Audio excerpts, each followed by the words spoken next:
Hello, everyone. Today, we're going to dive into a mysterious disappearance at sea that took place aboard a cruise ship in the Mediterranean. A newlywed couple decided to spend their honeymoon on a cruise after their wedding. And what no one could have predicted was that the 26-year-old groom would suddenly vanish during this sweet getaway. As the investigation began, some believed it was an accident, while others suspected foul play. So, what's the truth behind this incident? Let's explore the details together. The main character of our story is Jock Smith, born in October 1978. Jock was an outgoing, humorous guy with a knack for connecting with people, making him well-liked among friends. His family lived in Greenwich, Connecticut, a town known as one of the wealthiest in the state. Often called the Mansion Town, Greenwich is famous for its sprawling estates. Jock's father owned a thriving wine shop in the area, and the family belonged to the upper middle class. Jock enjoyed a comfortable life, free from financial worries. In 2002, he met a woman named Jennifer Cargo. During their time getting to know each other, Jock was captivated by Jennifer's beauty and cheerful personality. The two quickly fell head over heels in love. After 3 years of dating, Jock, then 26, proposed to Jennifer. Their lavish wedding took place on June 25, 2005, at Rosecliff Mansion in Newport, Rhode Island.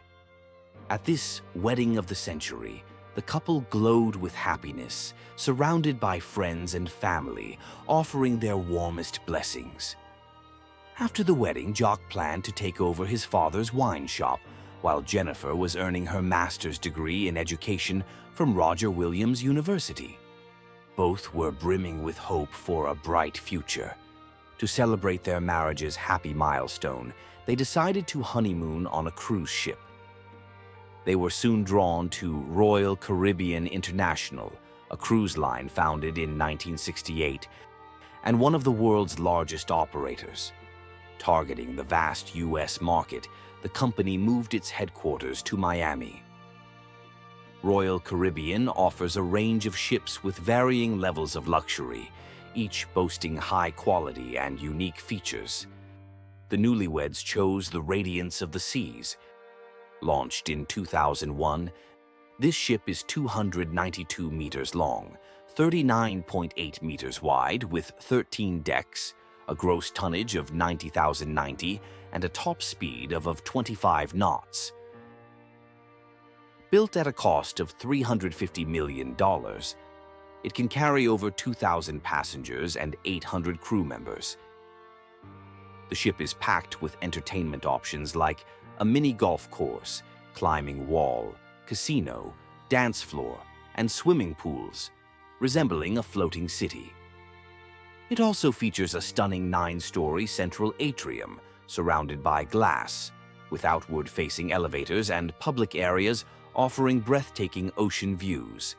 Their journey would start in Barcelona, Spain, and sail through France, Italy, Greece, and Turkey. A 12-day Mediterranean honeymoon to remember. But no one could have foreseen that during this dream trip, Jock would vanish from the ship forever. So, what happened that day? Why did Jock disappear? Let's rewind to June 29, 2005, to uncover the details. On June 29, 2005, a Wednesday, 4 days after their wedding, Jock and Jennifer flew from Connecticut to Barcelona. There, they boarded the luxurious Radiance of the Seas. As the ship eased away from Barcelona's port, their 12-day honeymoon cruise officially began. They'd booked cabin 9062 on the 9th deck. Though not spacious, it had a small balcony with a stunning view of the Mediterranean Sea. Over the next few days, the couple relaxed into their honeymoon, splashing in the pool and savoring gourmet meals at the ship's restaurants. Photos capturing these moments show them beaming with joy.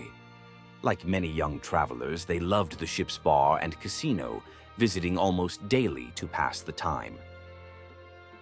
When the ship docked in Greece, they disembarked to explore briefly, thrilled by the new sights.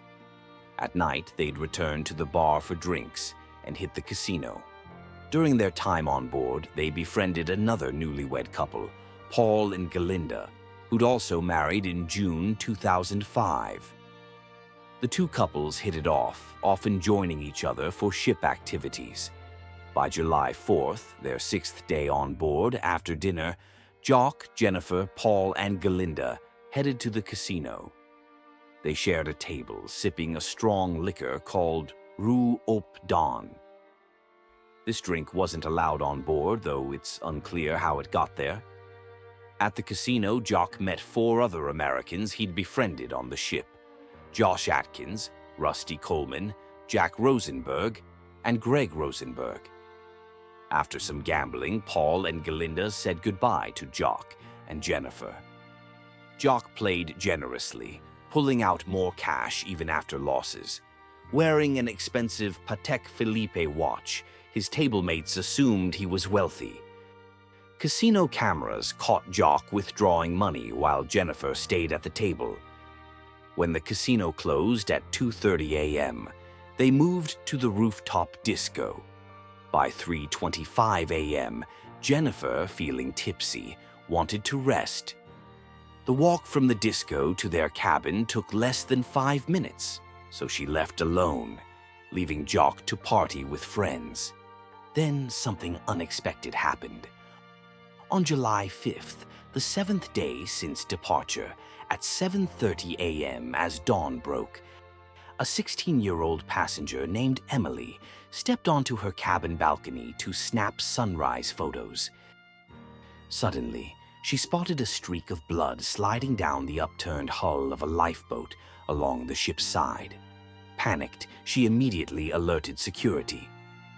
A guard accompanied her to the spot where lifeboats hung beside the ship. Above some lifeboats was a restricted area. Standing there risked a fall into the sea. Emily had seen blood on the white hull of one lifeboat. The cabins above it spanned decks 7 through 10. Security checked the corresponding cabins. All were occupied with no reports of injury or missing persons, except Cabin 9062 on Deck 9. No one answered despite persistent knocking. That cabin belonged to Jock and Jennifer. The distance from Cabin 9062 to the lifeboat hull was about 6 meters. Fearing something had happened, security used a master key to enter. The cabin was empty. Neither Jock nor Jennifer was there. Where could they have gone so early? Security radioed for backup and began searching the ship. Soon they found Jennifer at the spa, but despite scouring every corner, Jock was nowhere to be found. This suggested the blood on the lifeboat might be his, and he could have fallen into the sea from that area. At the time, the ship was docked at Kuşadası, Turkey. The cruise management reported the incident to Turkish police, who boarded the ship by noon to investigate. They sampled the blood from the lifeboat hull for testing and entered Cabin 9062 to photograph and collect evidence. The room was slightly messy, with one of Jock's shoes found inside. They also discovered 2 small blood drops, each about 2 centimeters long, on the bedsheet. Forensic tests later confirmed the blood on the lifeboat, and sheets belonged to Jock. Still, this wasn't enough to determine if he'd had an accident or been harmed, prompting a deeper investigation. Police questioned the last 4 people with Jock that morning: Josh Atkins, Rusty Coleman, Jack Rosenberg, and Greg Rosenberg. They said after the casino closed at 2:30 a.m., staff escorted them to the elevator, and they hit the 13th deck disco. By 3:30 a.m., the disco shut down and people dispersed. Jock was blackout drunk, barely able to walk, so the 4 helped him back to his cabin. The keycard logged their entry at 3:52 a.m. Inside, they noticed Jennifer was gone. Slurring in his stupor, Jock mumbled, "I'll go find her," grabbed his shirt, and the five set off to look for her. They checked the tanning lounge, a popular post-disco hangout, but she wasn't there. At 4:01 a.m., they re-entered cabin 9062. Jock used the bathroom, then lay on the bed while three of them removed his shoes. He hugged one or two of them, thanking them and promising drinks the next day. They stayed about 15 minutes, leaving Jock alone at 4:15 a.m. Afterward, they went to their cabins below, ordered food, and had it delivered. Cabin 9060, to the left of Jock and Jennifer's, housed a middle-aged couple. They recalled hearing multiple voices next door around 4 a.m., including a gentle, "You're almost back to your room, Jock." Cabin 9064, to the right, belonged to Clint Hyman. He said after 4 a.m., the neighboring room got loud, people shouting, possibly playing a game, urging someone to drink. The noise woke him and his wife. Minutes later, it shifted to the balcony, where he heard 3 or 4 people arguing for about 2 minutes. Then it stopped, followed by someone saying, good night," like a farewell. Curious, Clint peeked out his door at 4:15 a.m., seeing 3 people leave 9062 and walk away. He still heard 2 voices inside. Later, he heard furniture moving, as if they were tidying up post-party, lasting about 10 minutes. Around 4:30 a.m., more balcony noise preceded a loud thud, like something heavy hitting the ground, strong enough to vibrate. Other passengers complained, prompting staff to check, but the noise had stopped, so they didn't knock. Based on Clint's account, police theorized Jock fell from the balcony to the lifeboat hull at 4:30 a.m. The 4 friends claimed they'd left together, but Clint saw only 3 depart, creating a contradiction. Could someone have left earlier or later? The 4 insisted they exited as a group, vouching for each other. With no further evidence tying them to Jock's disappearance, suspicion against them was dropped for now. Josh Atkins told police that night Jock and Jennifer seemed to argue at the disco. Jock allegedly saw her flirting and dancing closely with a bar manager named Lloyd, sparking a fight. Jennifer supposedly kneed Jock in the stomach before storming off, followed by Lloyd. No one knew where they went. Yet no one else corroborated this. Only Josh claimed Jennifer left with Lloyd. Ship cameras showed Lloyd entering his girlfriend's room at 3:25 a.m., while Jock and Jennifer were still at the disco. Police found Josh's story odd, possibly a distraction, but Jennifer hadn't returned to the cabin after leaving the disco. Where had she gone? Was Jock's disappearance tied to her? Jennifer was found at 4:30 a.m., drunk and passed out in a lounge area on deck 9. A crew member helped her to a chair and searched for Jock to take her back, but couldn't find him. At 4:50 a.m., 2 staff escorted her to cabin 9062. They recalled no one inside and the curtains shut tight. This suggested the balcony glass door was closed. On a massive cruise ship at sea, even a windless night would flutter open curtains if it weren't. After dropping her off, they left. Jennifer said, "After they brought me back, I slept about 3 hours." The ship had docked at Kuşadası and some passengers went ashore to sightsee. When I woke up, Jock wasn't there, but the room looked normal. I figured he'd gotten drunk and crashed at a friend's cabin, so I didn't worry much. He'd been drunk a lot on this trip. I had a spa appointment with another couple, so I changed and went there, assuming he'd find me when he woke up. With no evidence of foul play, the captain theorized Jock, drunk, sat on the balcony railing and accidentally fell overboard, explaining his absence despite a thorough search. Turkish police agreed, classifying it as an accidental fall. Afterward, housekeeping cleaned cabin 9062 spotless, destroying the scene.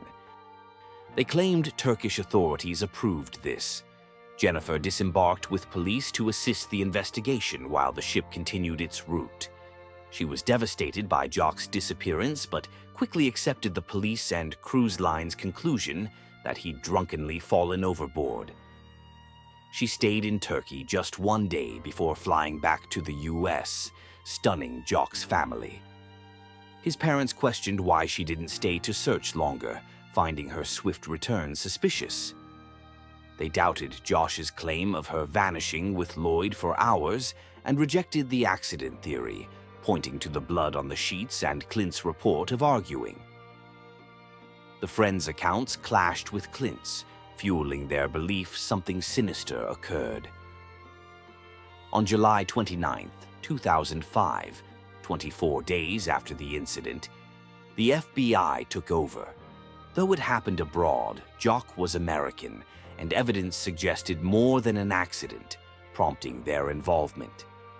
Jennifer and the 4 friends, all U.S. citizens, underwent FBI polygraph tests. These rigorous exams are tough to beat without special training, yet all 5 passed, indicating they told the truth. Still, Jennifer's actions, readily accepting an accident despite signs of foul play, left many uneasy. In June 2006, she accepted a $1.1 million settlement from Royal Caribbean, publicly declaring Jock's death accidental after an agreement. Jock's family, furious, insisted authorities hadn't done enough and ignored key details, refusing to accept the deal.